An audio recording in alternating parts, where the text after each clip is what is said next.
Alright, welcome back to Rona House. It's been a minute since I posted. Last time I posted, we were on our way to Pennsylvania.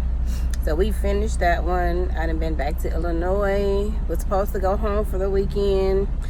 But when we got to Illinois, the trailer we were supposed to take wasn't there. So I ended up spending the weekend in Illinois, which is a waste of my time. So since then I've been to Fort Worth, Texas and Dallas, Texas. Now we're in Rio Rico, Arizona, waiting on a load. It's hot as hell. It's 96 degrees and it's early in the morning. So I've been on this truck exactly 2 weeks yesterday. And around this time, that's when you start getting the calls from CR England trying to figure out if you're eligible for upgrade. So the things that you need basically is to complete your 150 hours of drive time, your actual CDL. You have a bunch of tasks that you have to do with your trainer, and then some modules that they gave you before you went on the truck with your trainer.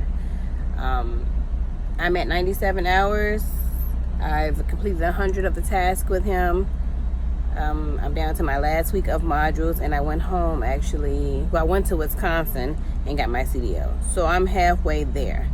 But what I recently just found out is after we do the 150 driving hours, then your trainer gives you a roll evaluation similar to what you did right before you took the test for the CDL, which is fine. It puts a lot of pressure on you because you want to make sure you pass, because if you don't pass with him, then you have to go with another trainer for another 100 hours, which you really don't want to do.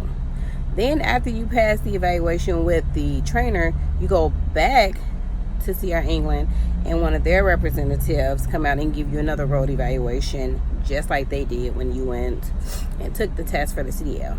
So you got to do the road and you got to do a backing maneuver, which is all fine and dandy, except for the fact is, like, out here you drive 90% of the time, or 99% of the time. You only back in a various 1%, and I'm being honest with y'all, that is not enough practice. I mean, don't get me wrong, I know how to do it. It's just that when I get to doing it, I freak out, because the last time I did it was probably 2-3 days before I'm doing it again. Like, I've been out here 2 weeks, I've only backed up 3 times. 3 whole times. That's not a lot. So I'm not feeling very confident when they get ready to take this test. But it's whatever. I'm going to do my best. Hopefully I can do it at the school instead of at a truck stop, because I'll feel more comfortable. Not too many trucks are around.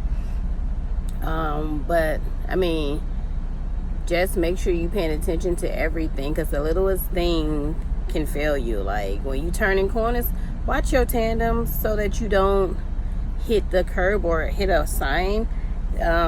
I think he said my biggest thing is my speed. I need to control my speed and look ahead. So I'm working on those. Other than that, I feel like I'm doing pretty good. I mean, I've been doing most of the driving, so we ain't dead. I guess that's a good thing. But another thing is, if you don't feel safe, say something. Because the other day we were going through Dallas, Texas. It was a thunderstorm. I mean, it was so bad you could not see in front of you. And I told him I did not feel safe. And he had the audacity to tell me, oh, you're going to have to get used to that, because that's not a legitimate reason to pull off the road. That's not what I was told in orientation. Actually, in orientation, they said if you don't feel safe, you pull off and call your DM, and you can't get fired for that. But this motherfucker would not let me pull over. Like, I couldn't see at all. I ain't like that. I really didn't. So just be careful of that, because a lot of these trainers, they want to be super truckers. I'm not in it for this. My life is more important than this load making it. And pretty much, if you don't, especially if you're a female, if you're out with a guy, you have to be consistent on telling them that you want to shower, because this guy I'm with, he would go a whole week without showering, washing his clothes. That can't work for me. I'm a female. I want to shower. I want to feel comfortable. Like, dude, you sitting here, you didn't have the same shirt on for 4 days. You have no problem with that. I do. So you have to, like, continually be on their ass, because he'll just keep getting up in the morning, like, oh, okay, let's go brush our teeth and we're going to get going. No, we're going to go shower, because we didn't shower in a day and a half. Let's go shower. Like, I'm fine with the day and a half. We're not going past that. The last time we showered yesterday. The last time we showered was like 2.5 days ago. Before that, And man, I'm going through Texas and Arizona. It's hot as hell over here. We're jumping in and out of this truck. We're sweating. Dude, I want to shower. You can sit here and don't shower, but I want to. So you have to look for that, because they don't care about what you want. It's basically about, this my truck, I want to make my load. And the whole thing about that, making a load, we've been a day ahead for every load that we've had. So dude, we got time to shower, wash our clothes. Like, I don't get the point of not doing that. But you got to speak up, because if I wouldn't have said nothing, he was going to keep rolling. Another thing is, like, just be aware, because I know a lot of these truckers, they be speeding, and I've seen a lot of people on the side of the road for shit that could have been avoided. Like, slow down. Why are you going down the hill at a high speed when you could have just, you could have just took your time?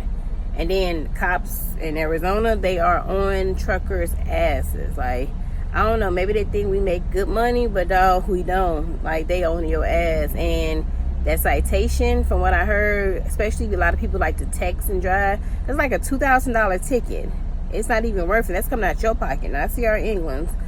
Then just make sure you got all your paperwork, like your permits and your registration, all that, because that's what they ask for when they pull you over. You don't have that, that's a ticket right there. So just try to make sure you got all your ducks in a row when you out here, because the cops aren't going to give you that second chance. Like, they out to make their money just like you are. So I mean, it's a lot to look forward to, and I've been learning a lot of that. But hey, it's a journey, so get ready for it. But that's about all I got for today. Y'all have a blessed day.